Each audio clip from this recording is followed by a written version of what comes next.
Hello दोस्तों, तो कैसे हो आप लोग। कौन यहाँ पे कोई कैरिमिनेटी शो नहीं चलेगा। हम यहाँ पे समझेंगे कि प्रोसेस और प्रोग्राम के बीच में डिफरेंस क्या है, जो कि मैंने पहले बताया था कि इन दोनों के बीच में डिफरेंस बहुत जल्दी बताने वाला हूँ, जो कि बिल्कुल भी सेम नहीं है। ठीक है।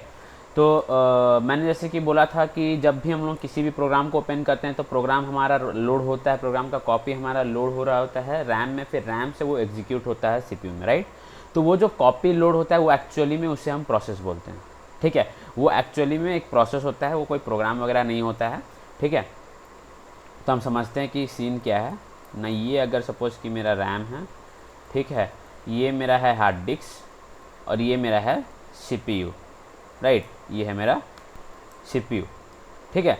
अच्छा, अब देखते हैं कि हमारा जब भी प्रोग्राम को हम लोग लोड करते हैं, प्रोग्राम को हम लोग जब भी ओपन करते हैं फिर रन करते हैं, कुछ भी करते हैं, तो यहाँ पे प्रोग्राम होता है, उसका एक नया कॉपी क्रिएट होता है जो कि होता है प्रोसेस। ठीक है। अब वो प्रोसेस मेरा लोड होता है रैम में। रैम में कहाँ लोड होता है? रैम में वो लोड होता है यूजर स्पेस में। अब ये यूजर स्पेस क्या है भाई ना, देखो, सबसे पहले जब हम लोग किसी भी कंप्यूटर को बूट करते हैं तो हमारा क्या होता है ना कि ओएस लोड होता है। ओएस क्या होता है? ओएस है कुछ नहीं, बस एक प्रोग्राम होता है, जैसे कि मैंने आप लोगों को बोला था, उसमें बहुत सारे फंक्शन होते हैं। F1 सपोज कि F1 कोई एक फंक्शन है, F2 कोई एक फंक्शन है, F3 कोई एक, वैसे बहुत सारे फंक्शंस होते हैं, सबका अपना अपना काम होता है। ठीक है। उनमें से कुछ फंक्शंस का नाम हम लोग भी देख लेंगे। ठीक है। तो उसका उसका चिंता छोड़ो अभी। तो जब ओएस लोड होता है तो ओएस जहाँ पे भी लोड होता है ना, जिस स्पेस में लोड होता है वो फिक्स होता है कि वो वहीं पे लोड होगा। ठीक है ना। उस स्पेस को हम लोग बोलते हैं ओ स्पेस। क्या बोलते हैं भाई लोग? ओ स्पेस बोलते हैं। ठीक है। और जो बाकी स्पेस होता है उससे हम लोग बोलते हैं क्या ना, यूजर स्पेस। तो हमारा जो भी प्रोग्राम लोड यानी कि जो भी प्रोसेस लोड होता है वो लोड होता है हमारा यूजर स्पेस में। ठीक है। अब ये प्रोसेस हमारा यूजर स्पेस में लोड हुआ, अब हार्ड डिस्क से रैम में लोड होने का काम कौन करता है? ओएस करता है। अब ओएस का कौन सा फंक्शन ये काम करता है पता है? ओएस का तो बहुत सारे फंक्शंस होते हैं ना, ओएस का कौन सा पार्ट ये काम करता है? वो जो ओएस का जो पोर्शन हार्ड डिस्क से रैम में प्रोसेस को लोड करने का काम करता है, हम उसे बोलते हैं लॉन्ग टर्म शेड्यूलर। क्या बोलते हैं भाई लोग? Long term scheduler. ठीक है। इतना समझ में आया। और फिर ओएस स्पेस से जो चीज़ लोड होता है हमारा सीपीयू में, ओएस से अभी हमारा प्रोसेस लोड होता होगा सीपीयू में, तो जो पार्ट ओएस का इस चीज़ को लोड करने में काम करता है उससे हम लोग बोलते हैं short term scheduler. Short term scheduler.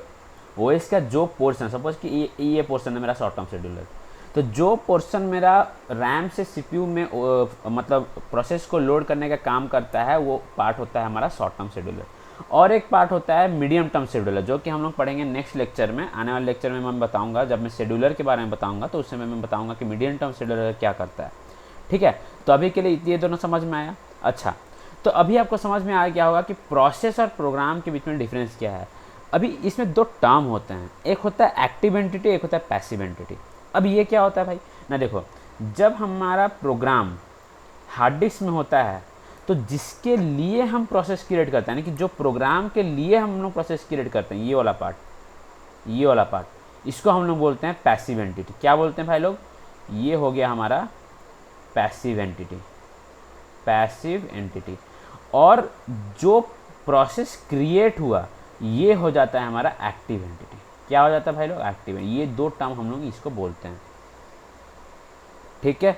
ये समझ में आया। अच्छा, अब बात ये आया कि जब हमारा कोई भी प्रोसेस रैम में लोड हो रहा होता है तो लोड होने के बाद वो कई सारे कई सारे ऑपरेशंस परफॉर्म करता है। आइदर वो एग्जीक्यूशन करता है, नहीं तो फिर यहाँ पे कोई भी एक आईओ स्टेट होता है, वहाँ से वो आईओ का काम कर रहा होता है, खिचर करेगा।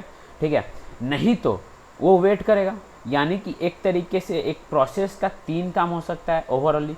आइदर वो एग्जीक्यूशन स्टेट में हो, नहीं तो वो आईओ का काम कर रहा हो, ठीक है, नहीं तो फिर वो वेटिंग कर रहा हो। तीन काम वो कर सकता है कि नहीं? तो अब ये तीनों काम को अगर मिला दिया जाए तो हम एक तरीके से बोल सकते हैं कि जितना समय वो रैम में रह रहा है, यानी कि हमारा जो जितना समय भी वो रैम में रहता है हम उसे बोलते हैं टर्न अराउंड टाइम। क्या बोलते हैं भाई लोग? Turn around time. Turn around time. ठीक है। टीएटी, जिसका कि फॉर्मूला होता है execution time plus IO time plus waiting time. ठीक है, इसको मिला दिया जाए तो हमारा टर्न अराउंड टाइम निकल के आ जाता है। यानी कि ये टोटल टाइम जो है, हमारा टोटल टाइम बता दिया कि भाई कितने समय तक वो रैम में प्रेजेंट रह रहा है। एक बार उसका एग्जीक्यूशन खत्म, मतलब रैम से हटाओ उसको, घींच के फेंको, गार्बेज कलेक्शन नहीं, उड़ा के फेंक दो उसको, ठीक है। तो ये चीज़ हो रहा होता है, समझ में आया। तो आज के लिए इतना ही मैं बोलूँगा, क्योंकि लेक्चर ज़्यादा खींचने का मेरा कोई गंतव्य नहीं है, ठीक है। तो इतना समझ में आया कि प्रोसेस क्या होता है, प्रोग्राम क्या होता है। प्रोसेस और प्रोग्राम को एक्टिव एंटिटी पैसिव एंटिटी भी बोलते हैं, इतना याद रखना। और जो शेड्यूलर का बात है, शेड्यूलर को मैं नेक्स्ट लेक्चर में बताता हूँ। तीनों शेड्यूलर को और अच्छे से समझेंगे क्या होता है, कैसे होता है। क्योंकि ये चीज़ अगर तुम शेड्यूलर को समझ लिए तो तुम्हें समझ में आएगा अच्छे से प्रोसेस स्टेट्स के बारे में, ठीक है, जो कि नेक्स्ट के नेक्स्ट लेक्चर में होगा, ठीक है। तो बस वेट करते रहो, और क्या, ठीक है। Bye bye.